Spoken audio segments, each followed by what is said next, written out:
غور سے سننا، 5 گنڈوں نے رسول اللہ کو گالی دی تھی، اس گالی پر علماء حرمین شریفین نے انہیں کافر کہا تھا۔ کوئی بھی کسی کے متعلق غلط بات کسی کے سامنے رکھے گا تو فیصلے پھر ویسے ہی آئیں گے۔ بہت خفیہ طریقے سے اس کم بخت نے اپنا کام انجام دیا۔ پھر جب علماء عرب نے فتویٰ دے دیا کہ عقیدہ رکھنے والی جماعت کافر ہے، وہ خوشی خوشی لڈو کھاتے ہوئے وہاں سے لوٹا اور جھوٹ موٹ کا فتویٰ اپنے ساتھ لے کر آیا۔ جب علماء دیوبند کو پتہ چلا، السلام علیکم ورحمۃ اللہ وبرکاتہ، ان الحمد للہ والصلاة والسلام علی رسول اللہ، اما بعد۔ عزیزان اکرامی، کچھ لوگ، کچھ شیطان مردود قسم کے لوگ واپس ایک نیا فتنہ جنم دے رہے ہیں اور علماء دیوبند اور علماء حق کے اوپر کیچڑ اچھالنے کی ایک ناکام کوشش کی جا رہی ہے۔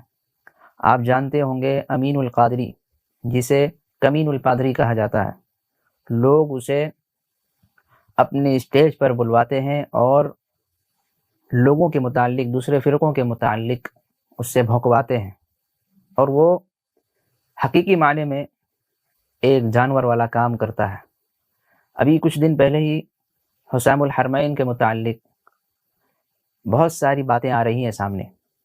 اسی طرح علماء دیوبند اور المہند علی المفند کے متعلق، اور علماء دیوبند کے جو ستارے ہیں وہ 4 مخصوص علماء جن کے متعلق یہ خبیث بھونک رہا ہے، یہ اپنے بیان میں ایسا کہتا ہے کہ 5 گنڈوں نے آپ علیہ السلام کو گالیاں دی ہے، العیاذ باللہ، کہ ہم لوگ چندے کے بندے نہیں ہیں اور فکر رضا کو بیچنے والے بھی نہیں ہیں۔ اگر ہم کسی فکر رضا کی بات کرتے صرف اپنی آخرت کے لیے، اور میں صرف آپ لوگوں کو گواہ بنانے کے لیے اس منبر پر بیٹھے ہوئے ہر فرد سے پوچھنا چاہتا ہوں کہ حسام الحرمین کو جانتے ہو؟ اگر جانتے ہو تو ٹھیک، نہیں جانتے ہو تو میں آپ کو تعارف کراؤں حسام الحرمین ہے کیا۔ حسام الحرمین اس کتاب کا نام ہے کہ آج سے تقریباً 1.25 صدی پہلے 5 گنڈوں نے رسول اللہ کو گالیاں دی تھی۔ میں تعارف کرا رہا ہوں حسام الحرمین کا، غور سے سننا۔ 5 گنڈوں نے رسول اللہ کو گالی دی تھی، اس گالی پر علماء حرمین شریفین نے انہیں کافر کہا تھا۔ اس کتاب کو حسام الحرمین کہتے ہیں۔ ذرا ہاتھ اٹھا کر، اگر تم متفق ہو میری بات سے تو، ورنہ کوئی بات نہیں، ہاتھ اٹھا کر بتاؤ جس کتاب میں رسول اللہ کو گالی دینے والے گنڈوں کو حرمین شریفین مکے مدینے کے علماء نے کافر کہا اور اس کو امام اہل سنت نے شائع کیا، اس حسام الحرمین سے کتنے لوگ متفق ہیں؟ ذرا ہاتھ اٹھا کے مجھے بتائیں، ذرا ہاتھ اٹھا کے بتائیں، اوپر اٹھائیں ذرا لوگ دیکھیں۔ کیمرے والوں ذرا تھوڑا سا میرے ممبر کا جائزہ لو، اور میں تو کہتا ہوں 1 نہیں 2 اٹھاؤ، اٹھاؤ۔ میں نے تو ممبر والوں سے کہا، یہاں تو زمین والے بھی صرف ہاتھ نہیں اٹھا رہے، مکمل اٹھ کر کے کھڑے ہو گئے۔ واٹس ایپ کی آپاؤں کو بتا دو، کمرے میں بیٹھ کر کے گالیاں دینے سے کچھ نہیں ہوتا۔ آج تو فکر رضا کے پہرے دار تو ہم ہیں، دشمن احمد میں شرکت کیجیے، مریدوں کی کیا مرمت کیجیے، گاز میں جل جائے بے دینوں کے دل، یا رسول اللہ کی کثرت کیجیے۔ شرک ٹھہرے جس میں تعظیم حبیب، اس پورے مذہب پہ لعنت کیجیے چرچا انہی کا سر و شان، جانے کافر پر قیامت کیجیے اور بس بیٹھ جاؤ۔ قبر میں جاؤ گے عزت کیسے ملے گی؟ میرے امام کہتے ہیں نکیرین کرتے ہیں تعظیم میری، فدا ہو کے تجھ پہ یہ عزت ملی ہے۔ میرا وقت ختم ہوا، 5 منٹ زیادہ لیا، اس کے لیے میں معذرت چاہتا ہوں۔ السلام علیکم ورحمۃ اللہ وبرکاتہ۔ جو شخص آپ علیہ السلام کو گالی دے، اس کے ایمان کا کوئی تصور نہیں، حالانکہ ہم اس کے بالکل خلاف ہیں۔ ہمارا تصور نہیں ہو سکتا کہ آپ علیہ السلام کے شان میں ادنا سے بھی گستاخی کی جائے، لیکن اس شیطان مردود کا کہنا یہ ہے کہ 5 گنڈوں نے حسام الحرمین کے حوالے سے کہتا ہے کہ آپ علیہ السلام کو انہوں نے گالیاں دی، بلکہ انہیں اپنے کرتوت لوگوں کے سامنے ظاہر کرنے چاہیے۔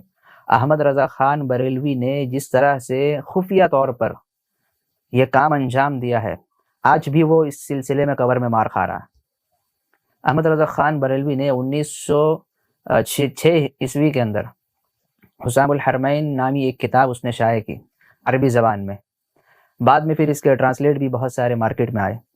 اس کتاب کے اندر اس نے وہ باتیں جمع کی ہیں جو ہمارے علماء دیوبند کی دوسری کتابوں میں موجود تھی، جیسے ہمارے علماء دیوبند کے بڑے ہمارے بزرگ قابل احترام حضرت مولانا قاسم نانوتوی رحمہ اللہ تعالی، اسی طرح حضرت مولانا خلیل احمد سہارنپوری رحمہ اللہ، اسی طرح حضرت رشید احمد گنگوہی رحمہ اللہ تعالی، اور حضرت مولانا اشرف علی تھانوی رحمہ اللہ تعالی، یہ 4 بزرگ ہستیاں جنہوں نے جنگ آزادی میں اپنی جان اور اپنا مال لگا کر انگریزوں کو اس ہندوستان سے بھگایا تھا، ان کی کتاب براہین قاطعہ، ان کی کتاب تحذیر الناس، ان تمام کتابوں سے احمد رضا خان بریلوی نے مختلف عبارتیں اٹھا کر اسے غلط سلط بنا کر اپنی طرف سے آگے پیچھے جوڑ کر اس نے ایک کتاب کے اندر اسے مرتب کیا، اور وہ کتاب وہ لے کر چلا گیا سرزمین عرب۔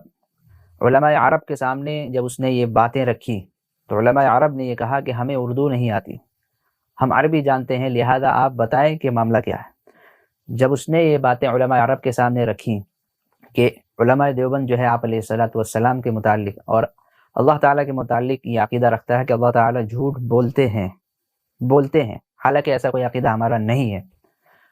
دوسری بات اس نے یہ رکھی، آپ علیہ الصلوۃ والسلام کا جو علم ہے وہ پاگلوں اور مجنونوں کی طرح ہے، یا بچوں جیسا علم ہے، یا آپ علیہ الصلوۃ والسلام کا علم شیطان سے بھی کم ہے، اور شیطان کا علم آپ علیہ الصلوۃ والسلام سے زیادہ ہے، العیاذ باللہ، اور بھی بہت ساری باتیں ہیں۔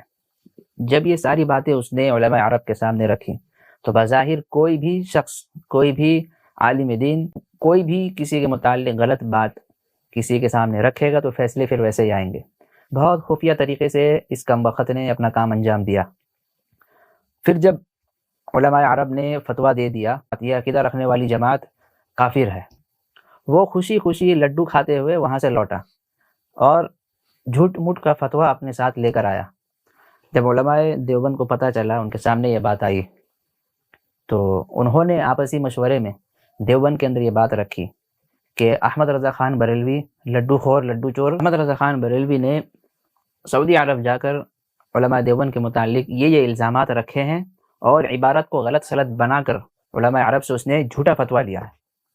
علماء دیوبند نے آپس میں اتحاد کیا کہ اس کے جواب میں ہم ایک کتاب لکھیں گے، اور انہوں نے ایک کتاب لکھی جس کا نام ہے المہند علی المفند۔ تو اپنے جواب میں، اپنی صفائی میں، ڈیفینس میں انہوں نے ایک کتاب لکھ دی، اور کتاب لکھنے کے بعد بر صغیر کے 268 علماء حق نے اس کے اوپر اپنے دستخط کیے ہیں، جس میں سے سعودی عرب کے علماء اہل مدینہ بھی تھے، اور مصر کے علماء بھی اس میں دستخط کر چکے ہیں۔ اسی طرح بہت سارے ممالک کے علماء نے اس کے اوپر دستخط کیے۔ اس کے بعد یہ کتاب شائع کی گئی، اور اس کے اندر صاف صاف علماء دیوبند کے 2 اور 2 4 کی طرح عقائد جو ہے اس میں مرتب کیے گئے ہیں، اور ساری باتوں کا خلاصہ اس کے اندر لکھ دیا گیا ہے۔ اس طرح سے ان لڈو چوروں نے، احمد رضا خان بریلوی نے علماء دیوبند کے متعلق غلط عقائد پیش کر کے جھوٹا فتویٰ لیا ہے۔ اس کے لیے تو آب زمزم پینا بھی حرام ہے۔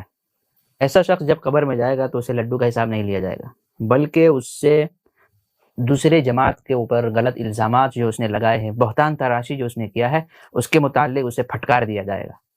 اور یہ امین القادری اور اسی طرح جتنے چشتی، رضا خانی، بریلوی، ان تمام کو میں چیلنج کرتا ہوں کہ آپ بیٹھو، حسام الحرمین لے کر بیٹھنا، اور اس کے اندر جو عربی عبارتیں ہیں وہ آپ بھی پڑھیے اور وہ عبارت میں بھی پڑھوں۔ تو اس طرح سے انہوں نے لوگوں کو دھوکہ دیا اور علماء دیوبند سے لوگوں کو دور کر دیا، اور آج تک یہ بھونک رہے ہیں۔ میں ایک بات کہتا چلوں کہ کیونکہ انہیں حلوہ پوڑی، جلیبی اور گڑ کے حلوہ، لڈو پھڈو کھانے سے انہیں کوئی فرصت نہیں ہے کہ یہ صحیح چیزوں کا صحیح مطلب نکالیں۔ اس لیے یہ لوگ ہمیشہ اسی فراق میں رہتے ہیں کہ کوئی ایک سوراخ ہمیں مل جائے جس سے ہم دوسرے مذہب کے اوپر جو ہے لان تان کر سکے۔ تو ایسے لوگوں سے اپنے آپ کو بچانا ہے۔ اور میں امین القادری کیا اس کے جتنے بزرگ ہیں، جتنے پیر ہیں جو قبر میں جا چکے ہیں، انہیں بھی میں چیلنج کرتا ہوں کہ اٹھو قبر سے اور آؤ میرے سامنے بیٹھو، حسام الحرمین لے کر، اور 2 ٹوک بات آپس میں کر لیتے ہیں۔ قیامت تک تمہارے پاس ٹائم ہے۔ اللہ تعالی ہم سب کو ایسے گمراہ لوگوں سے ہم سب کی حفاظت فرمائے، اور جو بھی یہ معاملہ چل رہا ہے آپ بھی اپنے ذہنوں کو صاف کریں۔